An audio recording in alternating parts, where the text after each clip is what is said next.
Los dos efectos del Evangelio. Porque para Dios somos olor fragante de Cristo en los que se salvan y en los que se pierden. A los unos, olor de muerte para muerte, mientras que a los otros, olor de vida para vida. Y para estas cosas, ¿quién es suficiente? 2 Corintios capítulo 2, versículos 15-16. Estas son palabras de Pablo expresadas en nombre propio y en el de sus hermanos los apóstoles. Son verdaderas en lo que concierne a todos aquellos que son elegidos por el Espíritu, preparados y enviados a la viña para predicar el Evangelio de Dios.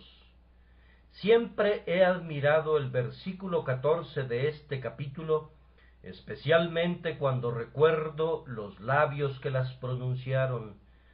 Pero gracias a Dios que hace que siempre triunfemos en Cristo y que manifiesta en todo lugar el olor de su conocimiento por medio de nosotros. Imaginemos a Pablo, ya anciano, diciéndonos: 5 veces he recibido de los judíos 40 azotes menos uno, que después fue arrastrado dándolo por muerto, el hombre de los grandes sufrimientos, que había pasado a través de mares de persecuciones. Pensemos cuando dice, al fin de su carrera ministerial, pero gracias a Dios que hace que siempre triunfemos en Cristo. Triunfar cuando se ha naufragado, triunfar a pesar de haber sido flagelado, triunfar habiendo sido torturado, triunfar al ser apedreado, triunfar en medio de la burla del mundo, triunfar al ser expulsado de una ciudad y haber tenido que sacudir el polvo de sus pies, triunfar en todo momento en Cristo Jesús. Ahora bien, si hablaran de ese modo algunos ministros de nuestro tiempo, no daríamos mucha importancia a sus palabras, pues gozan del aplauso del mundo. Siempre pueden irse en paz a sus casas. Tienen creyentes que los admiran y no tienen enemigos declarados. Contra ellos ni siquiera un perro mueve su lengua, todo es seguro y placentero.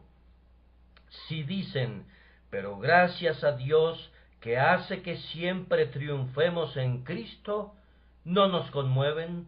Pero si lo dice alguien como Pablo, tan pisoteado, tan torturado y tan afligido, podemos considerarlo un héroe. He aquí un hombre que tenía verdadera fe en Dios y en el carácter divino de su misión.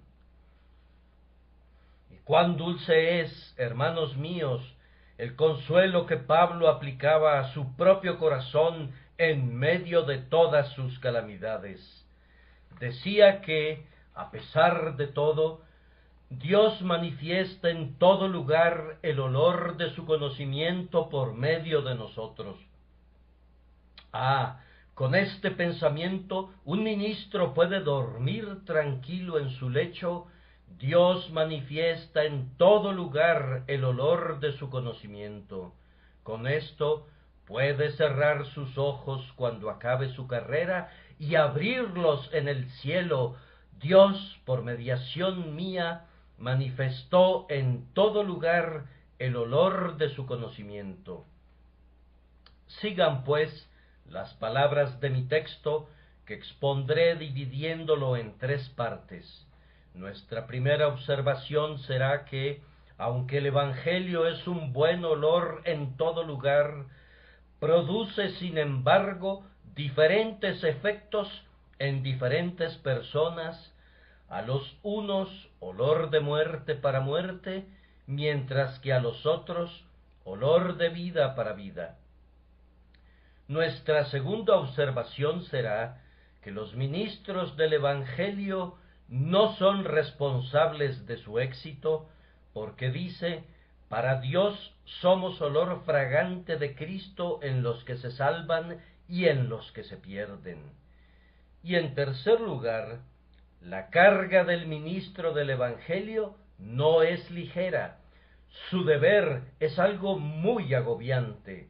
El apóstol mismo dijo: «Y para estas cosas, ¿quién es suficiente?». Nuestra primera observación es que el Evangelio produce diferentes efectos. Puede parecer increíble, pero es extrañamente cierto que hay pocas cosas buenas en el mundo de las que no se desprenda algún mal. Observemos cómo brilla el sol. Sus rayos ablandan la cera y endurecen la arcilla. En el trópico hacen que la vegetación sea extremadamente exuberante y que maduren los más ricos y escogidos frutos y se den las flores más hermosas. Pero ¿quién no sabe que en aquellos lugares prosperan los peores reptiles y las más venenosas serpientes de la tierra? Así ocurre con el Evangelio. Aunque es el sol de justicia para el mundo, aunque es el mejor regalo de Dios, y nada puede ser comparado a la inmensidad de beneficios que concede a la raza humana, a pesar de todo, debemos confesar que, a veces, es olor de muerte para muerte, pero no debemos culpar de ello al Evangelio. La culpa no es de la verdad de Dios, sino de aquellos que no aceptan recibirla. Es olor de vida para todo aquel que la oye con un corazón abierto para recibirla, y es sólo muerte para el hombre que odia la verdad, que la menosprecia, se burla de ella e intenta oponerse a su avance. En primer lugar, pues, vamos a hablar de ese carácter. El Evangelio es para algunos hombres olor de muerte para muerte. Ahora bien, esto depende en gran parte de qué es el Evangelio, porque hay algunas cosas llamadas Evangelio que son olor de muerte para todos aquellos que las oyen. El predicador John Berridge decía que predicó la moralidad hasta que no quedó en el pueblo un solo hombre moral, porque el modo más seguro de dañar a la moralidad es la predicación legalista. La predicación de las buenas obras y la exhortación a los hombres a la santidad como medio de salvación son muy admiradas en teoría, pero en la práctica se demuestra no solamente que no son eficaces, sino, y esto es lo peor, que a veces se convierten en olor de muerte para muerte.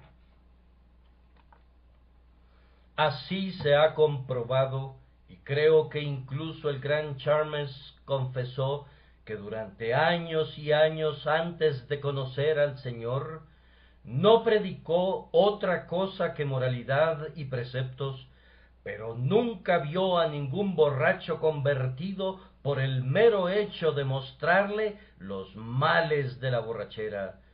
No vio a ningún blasfemo que dejara de blasfemar porque le dijera lo odioso de su pecado.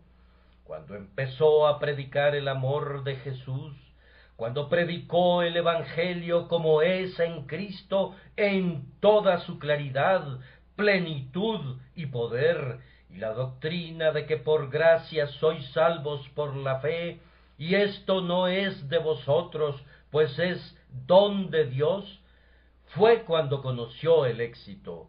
Cuando predicó la salvación por la fe, multitudes de borrachos arrojaron sus copas, y los blasfemos frenaron sus lenguas. Los ladrones se hicieron honrados, y los injustos e impíos se inclinaron ante el cetro de Jesús. Pero deben reconocer, como les dije antes, que aunque el Evangelio produce generalmente el mejor de los efectos en casi todos aquellos que lo oyen, ya sea apartándolos del pecado, ya haciéndolos abrazarse a Cristo, es sin embargo un hecho grande y solemne, y sobre el cual difícilmente sé cómo hablar esta mañana, que para muchos hombres la predicación del Evangelio de Cristo es muerte para muerte y produce mal en vez de bien. Y el primer sentido es el siguiente: muchos hombres se endurecen en sus pecados al oír el Evangelio.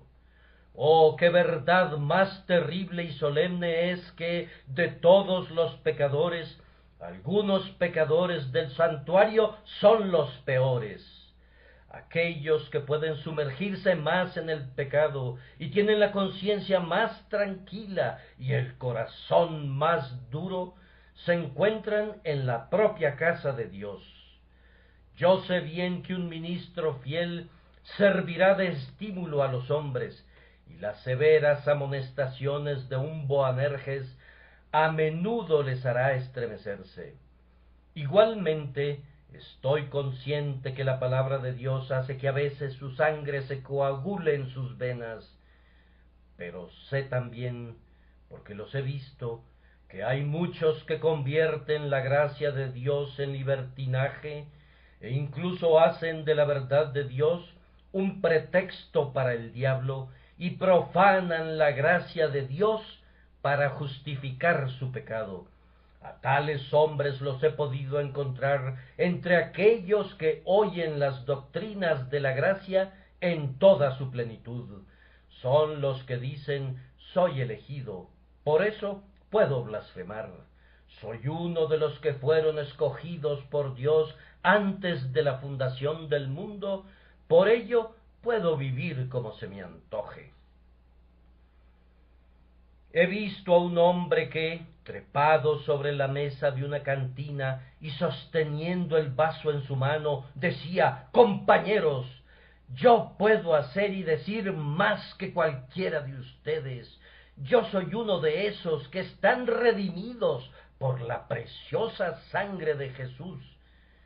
Y acto seguido se bebió su vaso de cerveza y comenzó a bailar ante los demás, mientras entonaba viles y blasfemas canciones.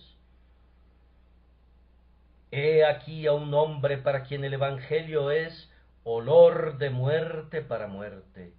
Oye la verdad, pero la pervierte. Toma aquello que está puesto por Dios para su bien y lo utiliza para suicidarse. El cuchillo que le fuera dado para abrir los secretos del Evangelio lo vuelve contra su propio corazón. La que es la más pura de todas las verdades y la más elevada de todas las moralidades, es convertida en la encubridora de sus vicios y hace de ella un andamio que le ayuda a construir el edificio de sus maldades y pecados. ¿Hay aquí alguien como este hombre a quien le guste oír el Evangelio, como ustedes lo llaman, y no obstante viva impuramente? ¿Quiénes pueden decir que son hijos de Dios y a pesar de ello se comportan como vasallos sirvientes de Satanás? Sepan bien que ustedes son unos mentirosos e hipócritas, porque la verdad no está de ningún modo en ustedes. Cualquiera que es nacido de Dios no peca. A los elegidos de Dios no se les permitirá caer permanentemente en pecado. Ellos nunca convertirán la gracia de Dios en libertinaje, sino que, en todo lo que dependa de ellos, se esforzarán por permanecer cerca de Jesús. Tengan esto por seguro: por sus frutos los conoceréis. Así también todo árbol sano da buenos frutos, pero el árbol podrido da malos frutos. El árbol sano no puede dar malos frutos, ni tampoco puede el árbol podrido dar buenos frutos. No obstante, esas personas están continuamente pervirtiendo el Evangelio en maldad. Pecan con arrogancia por el mero hecho de que han oído lo que ellos consideran que son excusas para sus vicios. No encuentro otra cosa bajo el cielo que pueda extraviar tanto a los hombres como un evangelio pervertido. Una verdad pervertida es generalmente peor que una doctrina que todos saben que es falsa. Al igual que el fuego, uno de los elementos más útiles que puede causar la más intensa conflagración, así el evangelio, que es lo mejor que poseemos, puede convertirse en la más vil de las causas. Este es un sentido en que el Evangelio es olor de muerte para muerte. Pero hay algo más. Es un hecho que el Evangelio de Jesucristo aumentará la condenación de algunos hombres en el día del juicio final. De nuevo me espanto al decirlo, porque es un pensamiento demasiado horrible para aventurarse a hablar de él. Que el Evangelio de Cristo vaya a hacer del infierno para algunos hombres un lugar aún más terrible de lo que pudiera haber sido. Todos los hombres se hubieran hundido en el infierno de no haber sido por el Evangelio. La gracia de Dios redimirá a una gran multitud, la cual ninguno puede contar. Guardará a un ejército incontable que será salvado en el Señor con una salvación eterna, pero al mismo tiempo a quienes la rechazan les hace más terrible la condenación. Y les diré por qué. Primeramente, porque los hombres pecan contra una luz superior, y la luz que poseemos es una excelente medida para nuestra culpa. Lo que un nómada puede hacer sin que para él sea delito, en mí puede ser el mayor de los pecados, porque estoy mejor instruido, y lo que alguno pueda hacer en Londres con impunidad, me refiero a un pecado contra Dios que no sea excesivamente grande, podría parecerme a mí la mayor de las transgresiones, porque desde mi juventud he sido instruido en la piedad. El Evangelio viene sobre los hombres como la luz del cielo. Qué errante debe andar el que se extravía en la luz. Si el que es ciego cae en la zanja, podemos compadecerle, pero si un hombre con la luz en sus ojos se arroja al precipicio y pierde su alma, ¿verdad que es imposible la compasión? ¿Cómo merecen el infierno más profundo quienes menosprecian los gozos del cielo? ¿Qué cadenas de venganza deberán sentir los que se burlan del amor soberano? Les repito que la condenación de todos ustedes aumentará, a menos que encuentren en Jesucristo al Salvador, porque haber tenido la luz y no haber andado por medio de ella será la misma esencia de la condenación. Este será el virus de la culpa, que la luz ha venido al mundo y los hombres amaron más las tinieblas que la luz, porque sus obras eran malas. La condenación de ustedes será también mayor si se oponen al Evangelio. Si Dios tiene un plan de misericordia y el hombre se levanta contra él, ¿no será grande su pecado? ¿No fue inmensa la culpa en que incurrieron hombres tales como Pilato, Herodes y los judíos? Oh, ¿quién puede imaginar la condena de aquellos que gritaron: «¡Crucifícale, crucifícale!» ¿Y qué lugar del fuego del infierno arderá con fuerza suficiente para el hombre que calumnia al ministro de Dios, para el que habla mal de su pueblo, para el que odia su verdad y que, si pudiera, borraría de la tierra todo rastro de piedad? Quiera Dios ayudar al infiel y al blasfemo. Dios salve sus almas. Si me dieran a escoger de entre todos los hombres, no elegiría jamás ser como uno de ellos. ¿Piensan ustedes, señores, que Dios no tendrá en cuenta lo que los hombres dicen? Uno ha maldecido a Cristo llamándole charlatán. Otro ha declarado, sabiendo que mentía, que el Evangelio es falso. Un tercero ha proclamado sus máximas licenciosas y después ha señalado a la palabra de Dios diciendo, hay peores cosas en ella. Y otro ha insultado a los ministros de Dios, ridiculizando sus imperfecciones. ¿Creen que Dios olvidará todo esto en el último día, cuando sus enemigos se presenten ante Él? Los tomará de la mano y les dirá, el otro día llamaste perro a mi siervo y escupiste sobre él, ¿y por esto te daré el cielo? No, si el pecado no ha sido lavado por la sangre de Cristo, dirá, apártate, maldito, al infierno del que te burlabas.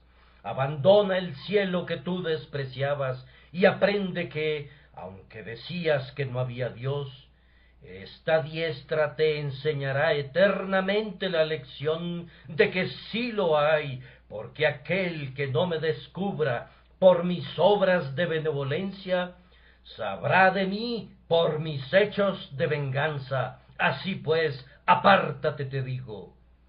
A aquellos que se han opuesto a la verdad de Dios, les será aumentado el castigo.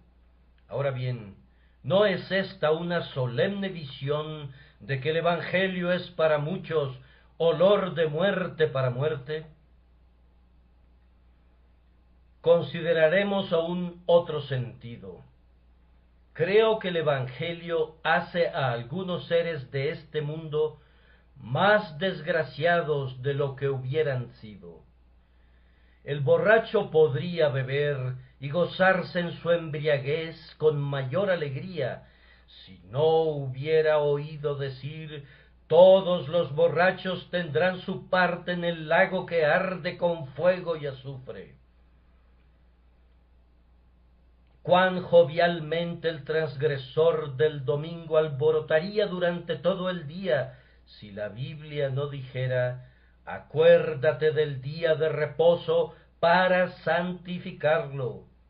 Y cuán felizmente podría lanzarse en su loca carrera el libertino y el licencioso, si no se hubiera dicho, la paga del pecado es muerte y después el juicio. Pero la verdad pone amargura en sus copas, los avisos de Dios congelan la corriente de su alma. El Evangelio es como el esqueleto en la fiesta egipcia. Aunque durante el día se ríen de él, por la noche tiemblan como hojas de álamo blanco, y cuando las sombras del atardecer caen sobre ellos, se estremecen al menor susurro. Ante el pensamiento de su condición futura, su gozo se entristece y la inmortalidad, en vez de ser un regalo para él, es, sólo al pensar en ella, el tormento de su existencia.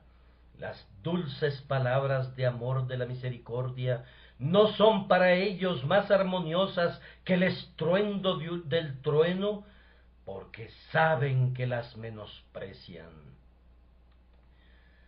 Sí, he conocido a algunos que han sido tan desgraciados a causa del Evangelio al no querer abandonar sus pecados, que han estado a punto de suicidarse. ¡Oh, qué terrible pensamiento! El Evangelio es olor de muerte para muerte. ¿Para cuántos de los que están aquí es así? ¿Quién está ahora oyendo la palabra de Dios para ser condenado por ella? ¿Quién saldrá de aquí para ser endurecido por la voz de la verdad? Así será para todo hombre que no crea en ella, porque para aquellos que la reciben es olor de vida para vida, pero para los incrédulos es una maldición y olor de muerte para muerte. Pero, bendito sea Dios, el Evangelio tiene un segundo poder. Además de ser muerte para muerte, es olor de vida para vida. Ah, hermanos míos, algunos de nosotros podríamos hablar, si ello nos fuera dado esta mañana, del Evangelio como olor de vida para nosotros. Volvamos la vista atrás a la hora en que estábamos muertos en delitos y pecados. En vano todos los truenos del Sinaí, en vano los avisos de los atalayas. Dormíamos en el sueño moral de nuestras culpas, y ni un ángel podría habernos despertado. Y contemplemos también con alegría aquella hora en que entramos por primera vez dentro de los muros de un santuario, y para nuestra salvación oímos la voz de la misericordia. A algunos de ustedes les ocurrió hace unas semanas. Yo sé dónde están y quiénes son. Hace solo unas semanas o unos meses, también ustedes estaban lejos de Dios, pero han sido llevados a amarle. Recuerda, cristiano hermano mío, aquel momento en que el Evangelio fue para ti olor de vida, cuando te separaste de tus pecados, renunciaste a tus concupiscencias y volviéndote a la palabra de Dios, la recibiste con todo tu corazón. Ah, aquella hora, la más dulce de todas. Nada puede compararse a ella. Conocí a una persona que durante 40 o 50 años había permanecido completamente sorda. Una mañana, sentada a la puerta de su casa, mientras pasaban algunos vehículos por delante de ella, creyó oír una música melodiosa. No era música, era solamente el ruido de los carruajes. Su oído se había abierto repentinamente y aquel sonido ordinario le pareció como música celestial, porque era la primera vez que oía en tantos años. De forma parecida, la primera vez que nuestros oídos se abrieron para oír las palabras del amor, la seguridad de nuestro perdón, oímos la palabra como nunca la habíamos oído hasta entonces.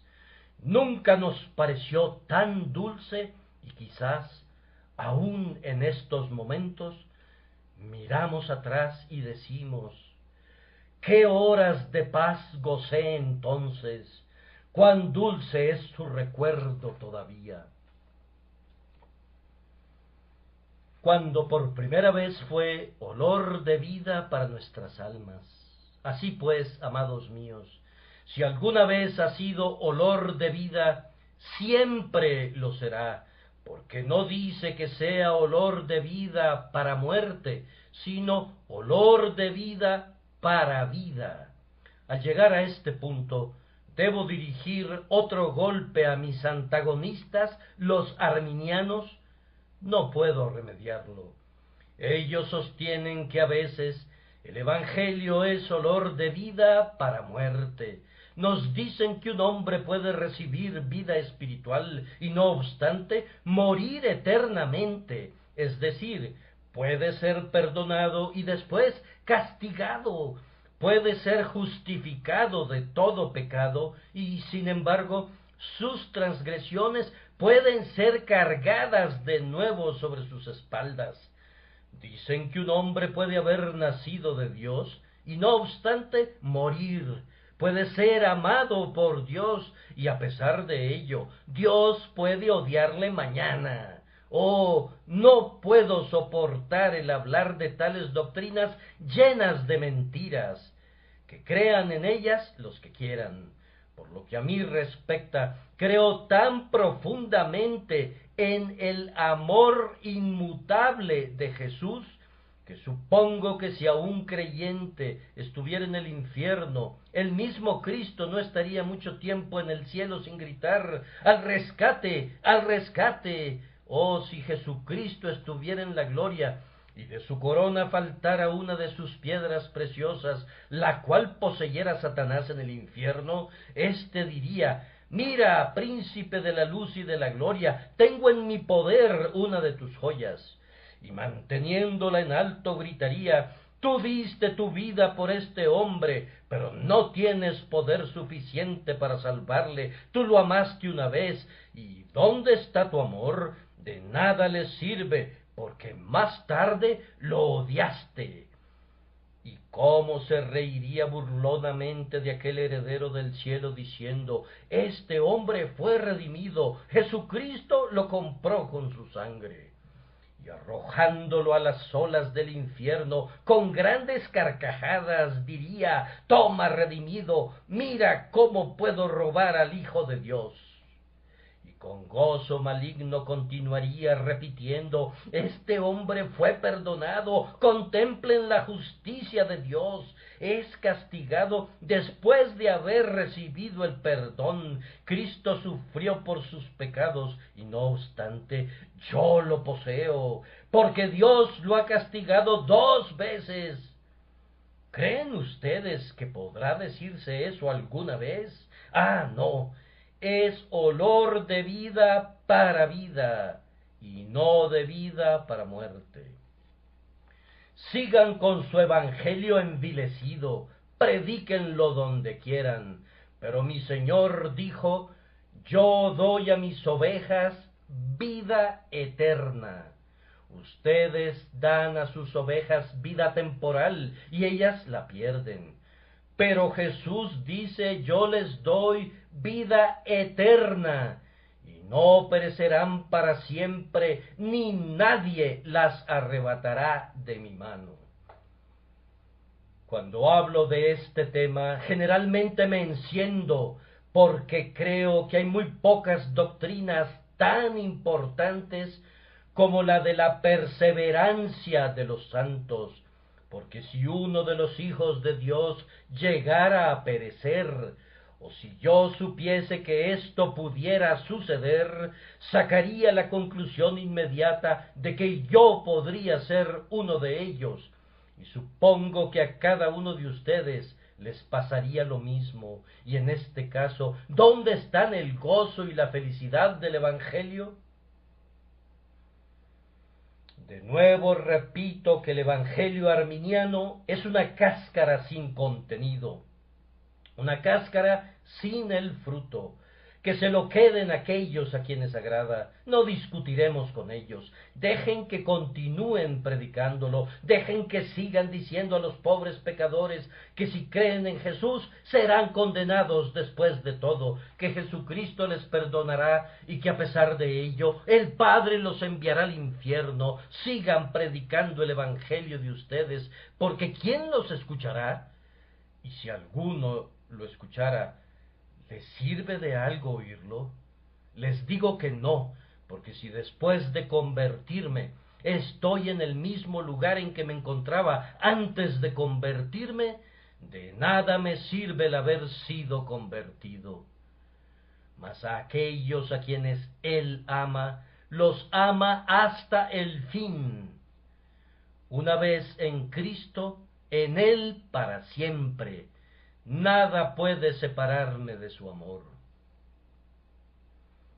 Es olor de vida para vida, no solamente vida para vida en este mundo, sino vida para vida eternamente. Todo el que posea esta vida recibirá la venidera. Gracia y gloria dará Jehová, no quitará el bien a los que en integridad andan. Me veo obligado a dejar este punto, pero si mi Señor lo toma en sus manos y hace de estas palabras olor de vida para vida en esta mañana, me gozaré de haberlas pronunciado. Nuestra segunda afirmación es que el ministro no es responsable de sus éxitos. Es responsable de lo que predica y de su vida y acciones, pero no es responsable de los demás. Si yo predico la palabra de Dios, pero no hay ningún alma que se salve, el rey me diría a pesar de todo: bien hecho, siervo bueno y fiel. Si no dejo de dar mi mensaje y ninguno lo quiere escuchar, él dirá: has peleado la buena batalla, recibe tu corona. Oigan las palabras del texto, porque para Dios somos buen olor de Cristo en los que se salvan y en los que se pierden. Esto se verá claro si les digo cómo se le llama al ministro del Evangelio en la Biblia. A veces es llamado embajador. Ahora bien, ¿de qué es responsable un embajador? Es enviado a un país como un agente diplomático, lleva a la conferencia condiciones de paz, hace uso de todo su talento para servir a su Señor, intenta demostrar que la guerra va en contra de los intereses de diferentes países, se esfuerza por traer la paz. Pero los otros reyes la rechazan con arrogancia. Cuando vuelve a su país, su señor le pregunta: ¿por qué no hiciste la paz? Porque, contesta el embajador, les expuse las condiciones y no quisieron oírlas. Bien, dirá aquel, has cumplido con tu deber, no voy a culparte si continúa la guerra. En otras partes, el ministro del Evangelio es un pescador. Como es natural, un pescador no es responsable de la cantidad de peces que pesca, sino de la forma en que pesca. Esto es una bendición para algunos ministros, porque no han pescado nunca nada y ni siquiera han atraído ningún pez cerca de sus redes. Han pasado toda su vida pescando con elegantes hilos y anzuelos de plata y oro.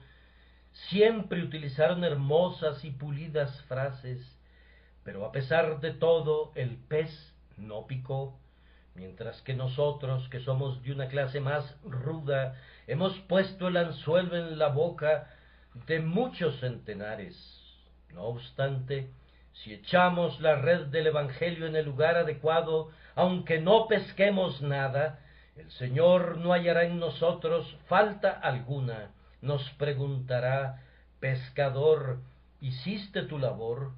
¿Arrojaste las redes al mar en tiempo de tormentas? Sí, mi Señor, así lo hice. ¿Y qué has pescado?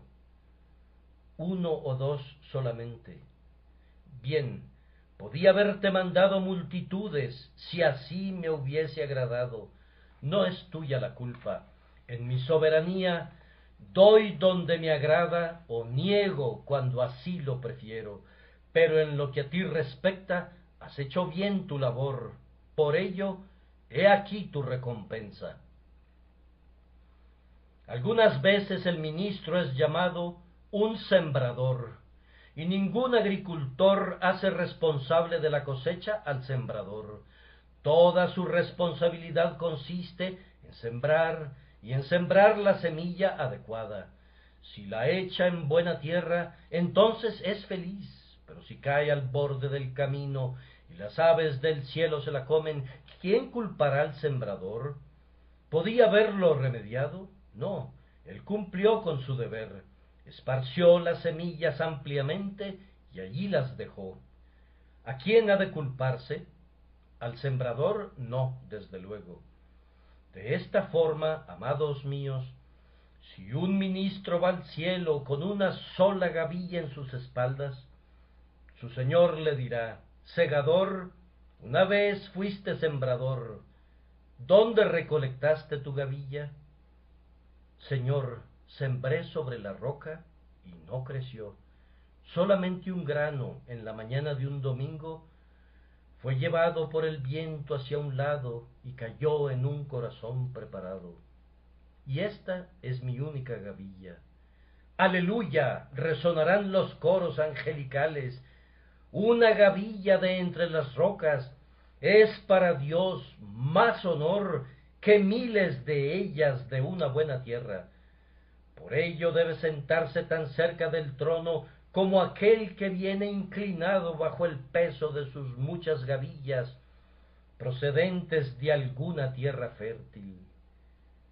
Creo que si hay grados en la gloria, no estarán en proporción al éxito, sino a la calidad de nuestros esfuerzos.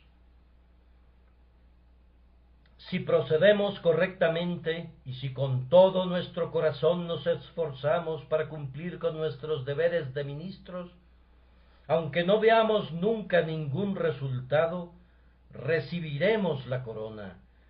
Pero cuánto más feliz es el hombre de quien se dirá en el cielo: brilla eternamente, porque fue sabio y ganó muchas almas para la justicia.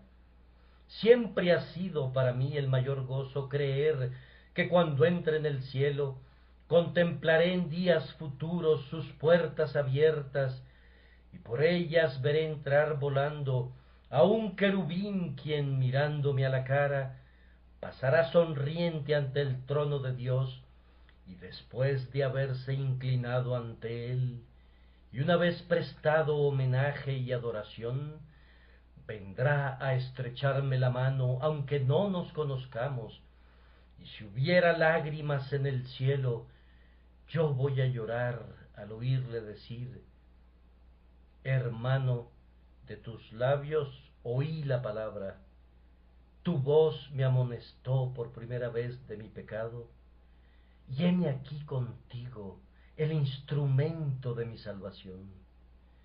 Y mientras las puertas permanezcan abiertas, una tras otra irán llegando las almas redimidas, y por cada una de estas una estrella, una piedra preciosa en la diadema de gloria, por cada una de ellas otro honor y otra nota en el himno de alabanza.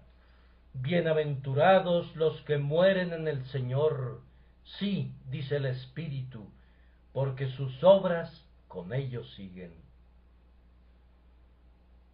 ¿Qué será de algunos buenos cristianos, de los que ahora están en Exeter Hall, si el valor de las coronas en el cielo se mide por las almas que hayan salvado? Algunos de ustedes poseerán una corona en el cielo sin una sola estrella. Hace poco tiempo leí algo sobre este tema. Un hombre en el cielo con una corona sin una sola estrella. No salvó ni siquiera a uno. Gozaba en el cielo de felicidad completa porque le había salvado la misericordia divina. Pero, oh, estar en el cielo sin una sola estrella. Madre, ¿qué dirías tú si estuvieras en el cielo sin alguno de tus hijos que adorne tus sienes con una estrella? Ministro, ¿qué dirías si, siendo un orador refinado, no poseyeras ni una estrella? Escritor, ¿te parecería bien haber escrito incluso tan gloriosamente como Milton, y que luego en el cielo te encontraras sin una estrella? Me temo que prestamos muy poca atención a esto. Los hombres escriben enormes folios y tomos para verlos un día en las bibliotecas y para que sus nombres sean famosos para siempre. Pero cuán pocos se preocupan de ganar estrellas eternas en el cielo. Esfuérzate, hijo de Dios, esfuérzate, porque si deseas servir a Dios, el pan que eche sobre las aguas no se perderá para siempre. Si arrojas la semilla entre las patas del buey o del asno, obtendrás una cosecha gloriosa en el día en que Él venga a reunir a sus elegidos. El ministro no es responsable de su éxito. Y en último lugar, predicar el Evangelio es una tarea elevada y solemne. El ministerio ha sido a menudo rebajado a una profesión. En estos días se hace ministros de hombres que hubieran sido buenos capitanes de mar o hubieran servido muy bien para estar detrás de un mostrador, pero que nunca estuvieron hechos para el púlpito. Son seleccionados por los hombres, abrumados de literatura, educados hasta un determinado nivel, vestidos adecuadamente, y el mundo les llama ministros. Deseo que Dios les haga triunfar, porque, como solía decir Joseph Irons, Dios esté con muchos de ellos, aunque sólo sea para reprimirles la lengua. Los ministros hechos por los hombres no tienen utilidad en este mundo, y cuanto antes nos libremos de ellos, mejor. He aquí su forma de proceder. Preparan sus manuscritos muy cuidadosamente, los leen el domingo con la mayor dulzura, en voz baja, y de esta forma la gente se marcha complacida. Pero ese no es el modo de predicar de Dios. Si así fuera, me siento capaz de predicar para siempre. Puedo comprar sermones manuscritos por unos centavos, es decir, con tal de que ya hayan sido predicados unas 50 veces. Si los utilizo por primera vez, valen un poco más. Pero esa no es la manera.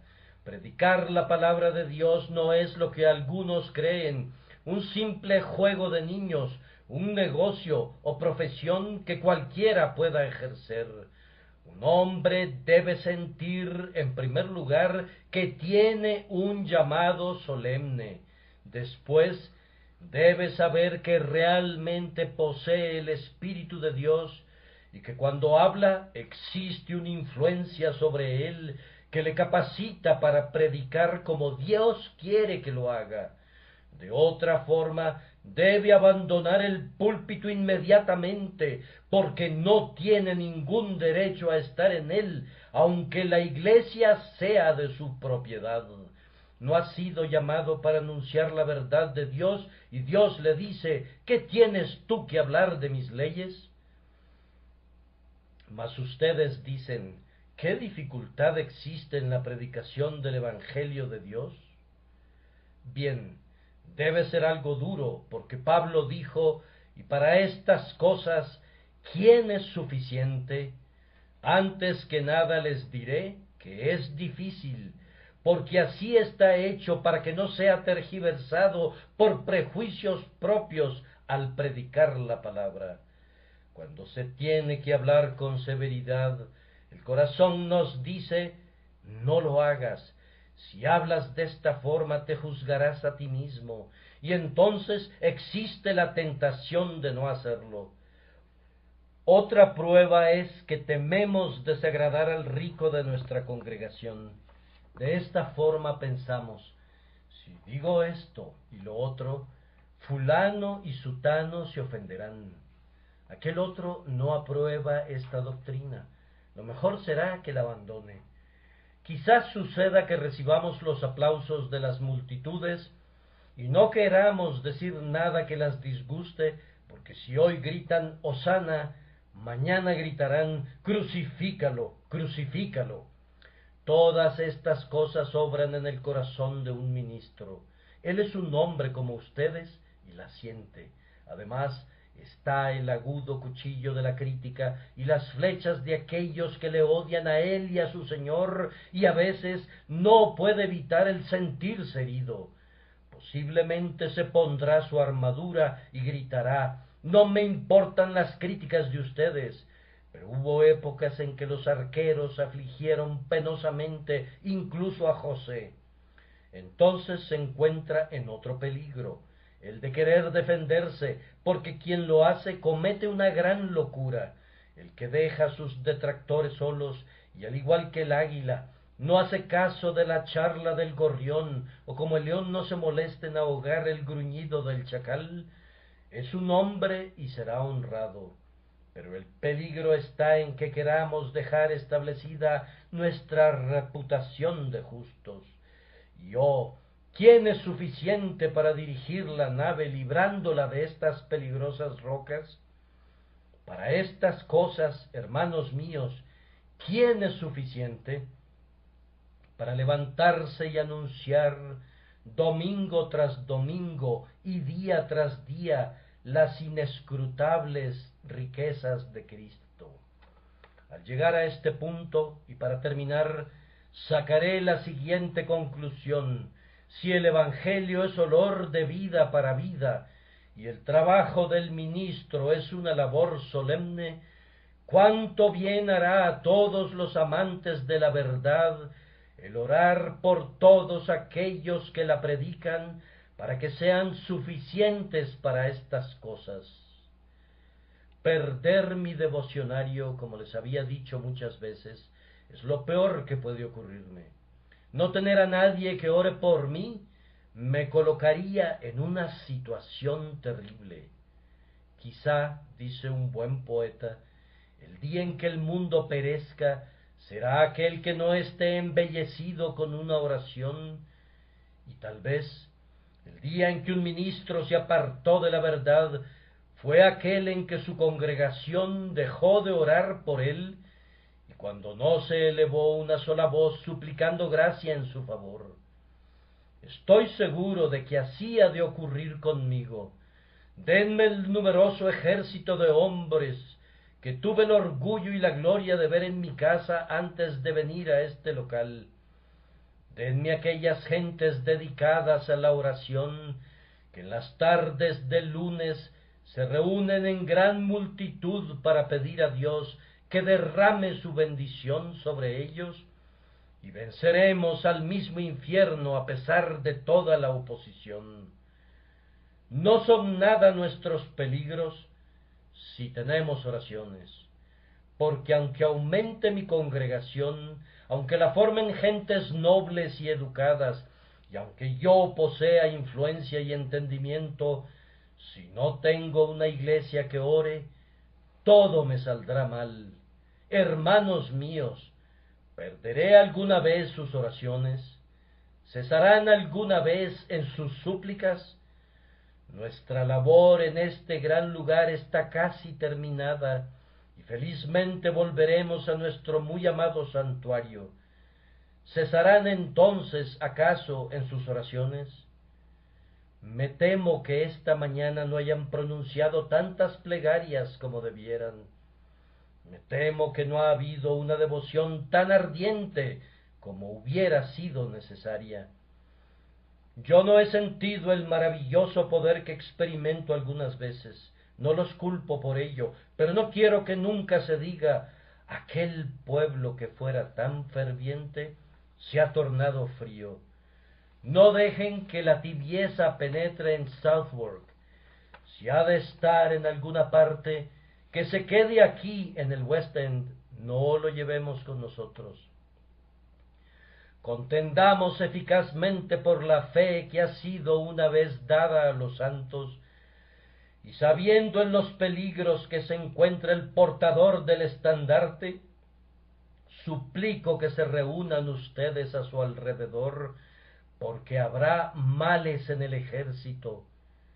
Si el portaestandarte cae, como bien puede caer, porque todo es de esperar en esa mortal lucha, levántense, amigos, empuñen el estandarte y manténganlo en alto hasta que llegue el día cuando nos encontremos en el último baluarte conquistado a los dominios del infierno, y cantemos todos: aleluya, aleluya, aleluya, aleluya, porque reina el Señor nuestro Dios Todopoderoso.